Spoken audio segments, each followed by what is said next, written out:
kemudian ditinggal sendiri oleh istri dan anak-anaknya, dia tetap tabah, dia tidak mencaci keputusan kami, dia tidak cela ketetapan kami, dia tetap sabar dengan apa yang telah kami timpakan kepadanya. Sekarang Bapak Ibu, kita lihat pula bagaimana ubudiyah mereka alaihimussalam ketika berlapang dada, sabar dalam menghadapi keputusan dan ketetapan Allah Subhanahu wa taala. Kalau tadi tergelincir dalam melakukan kesalahan, sekarang kita lihat pula bagaimana beberapa potret dari kehidupan para nabi dan para rasul. Mereka di dalam berubudiyah kepada Allah, yaitu sabar dalam menerima keputusan dan ketetapan Allah. Di antaranya adalah Nabi Ya'qub alaihissalam, bersabar, berlapang dada, menerima ketetapan, yaitu keharusan berpisah dengan anak yang beliau cintai, Yusuf alaihissalam. Udah, beliau terima dengan sabar dan lapang dada. Bahkan beliau tidak ngomel-ngomel kepada anaknya.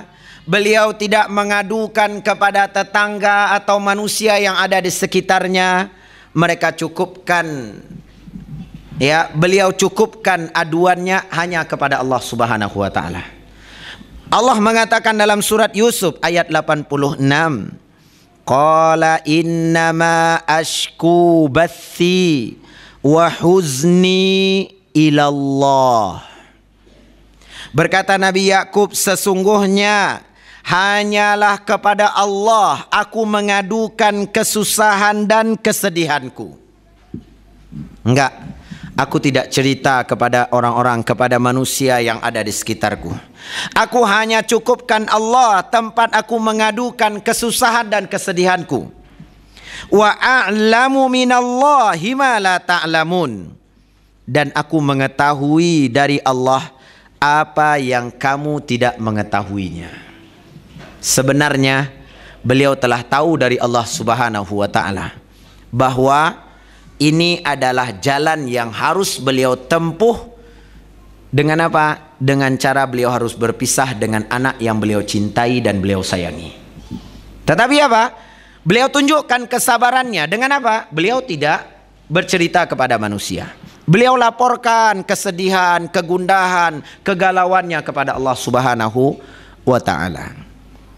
Nabi Ayub alaihissalam, yang kita ketahui beliau menderita penyakit kulit.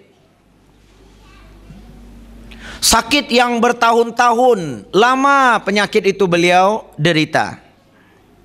Tetapi apa? Beliau tidak mengeluh. Beliau tidak putus asa.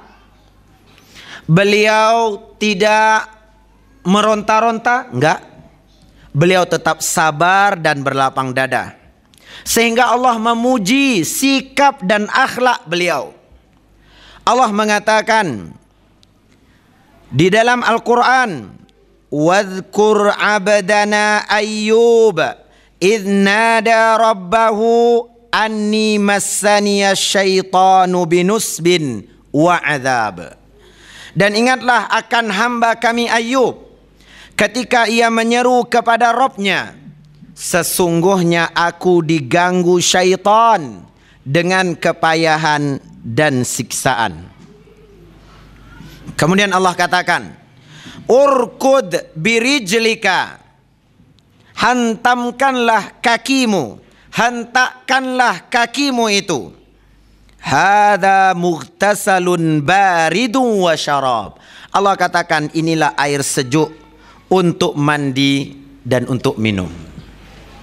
Jadi ketika beliau menghentakkan kakinya itu, ya, dari kakinya itu mengalirlah air yang sejuk, bisa beliau minum dan bisa beliau gunakan untuk mandi. Kemudian Allah katakan lagi, wa wahabna lahu ahlahu wa mislahum ma'ahum rahmatan minna wa dzikra liulil albab. Apa yang didapat oleh Nabi Ayub? Allah tabaraka wa ta'ala anugerahkan kepada beliau. Apa anugerah yang beliau dapatkan? Beliau dapat kembali berkumpul bersama keluarganya. Jadi beliau mengasingkan diri Bapak Ibu. Kenapa? Karena penyakit tadi. Beliau berpisah dari istri dan anak-anaknya. Sehingga apa? Allah kumpulkan kembali beliau dengan keluarganya. Gak cukup sampai di situ Bapak Ibu. Allah mengatakan apa? Wa wahabna lahu wa ahlahu. Kami kumpulkan dia dan keluarganya. Wa mithlahum ma'ahum. Kami tambahkan buat dia sebanyak mereka pula. Subhanallah. Berkembang jumlah keluarganya Bapak Ibu seperti jumlah yang ada sekarang itu. Allah tambahkan lagi keturunan beliau. Apa kata Allah tabaraka wa ta'ala? Rahmatan minna, itu rahmat dari kami. Wa dzikra liulil albab, dan kami ceritakan ini sebagai bentuk pelajaran bagi orang-orang yang mempunyai pikiran. Kemudian Allah mengatakan, wa khudh biyadika dirsan fadrib bihi wala tahnas. Kata Allah, dan ambillah dengan tanganmu seikat rumput. Maka apa? Fadrib bihi wala tahnas. Pukullah menggunakan itu dan janganlah engkau melanggar sumpah. Apa maksudnya Bapak Ibu? Ketika beliau sakit Bapak Ibu, istri beliau memiliki kesalahan tidak baik dalam melayani atau merawat beliau. Maka beliau bersumpah apa? Kalau nanti saya sembuh, saya akan pukul dia. Maka Allah tabaraka wa ta'ala katakan apa? Jangan langgar sumpahmu. Fadrib bihi, tetap pukul. Tapi ingat, pukullah dia dengan rumput. Bukan pakai tangan Bapak-bapak. Artinya apa? Allah mengarahkan Nabi Ayub bahwa apa? Tetap pukul sebagai pendidikan buat dia. Bahwa apa? Jangan ketika apa? Ketika sehat abang sayang. Tapi ketika sakit apa? Abang ditendang. Nggak, tetap sayang. Ya. Maka apa? Rawat dengan baik. Tapi ketika engkau temukan ada kekeliruan, ada kesalahan pada istrimu, dan engkau telah bersumpah, jangan langgar, tetap pukul dia. Tapi pakai apa? Pakai rumput. Ambil tuh, ya, seikat rumput itu dengan tanganmu dan pukul dia pakai rumput itu. Berarti apa? Dengan benda yang lembut, yang lentur Bapak-bapak, bukan pakai rotan. Ya, tidak. Apalagi pakai tangan. Ini saya udah sembuh nih Ustadz. Dulu ya saya diinjak-injaknya, dianggapnya kayak barang tercampak aja Ustadz. Ya, tidak dirawatnya. Sekarang udah sehat. Gimana Ustadz? Langsung ke kuburan atau mau pakai singgah ke rumah sakit dulu? Enggak. Jangan. Ya, tetap ditegur dia dengan kesalahannya, tapi dengan cara yang baik.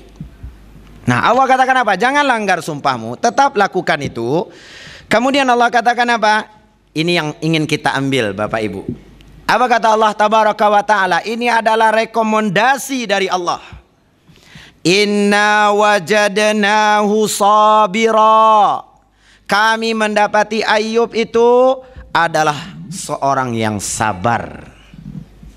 Nih Bapak Ibu, kita mungkin mengatakan apa? Saya sabar Ustadz. Itu pengakuan kita Bapak Ibu. Saya namanya sabar Ustadz. Nama saya memang sabar Ustadz. Iya nama. Sikapnya, realita dalam kehidupannya, Allah yang mengatakan apa? Nabi Ayub itu kami dapati adalah seorang yang sabar. Kemudian Allah katakan apa? Ni'mal abd. Sebaik-baiknya hamba ini dia. Orang yang sabar seperti ini. Innahu awwab. Dia benar-benar taat kepada Robnya. Udah sakit seperti itu, Kemudian ditinggal sendiri oleh istri dan anak-anaknya, dia tetap tabah, dia tidak mencaci keputusan kami, dia tidak cela ketetapan kami, dia tetap sabar dengan apa yang telah kami timpakan kepadanya.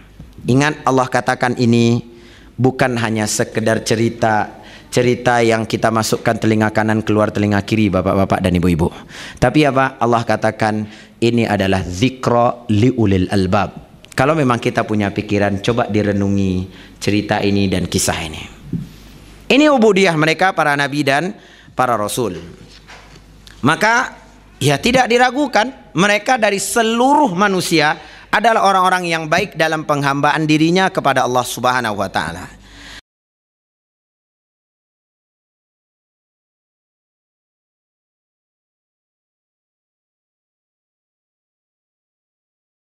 لبيك اللهم لبيك لبيك لا شريك لك لبيك إن الحمد والنعمة لك الملك لا شريك لك لبيك اللهم لبيك لبيك لا شريك لك لبيك إن الحمد والنعمة لك الملك لا شريك لك لبيك اللهم لبيك لبيك لا شريك لك لبيك إن الحمد والنعمة لك الملك لا شريك لك.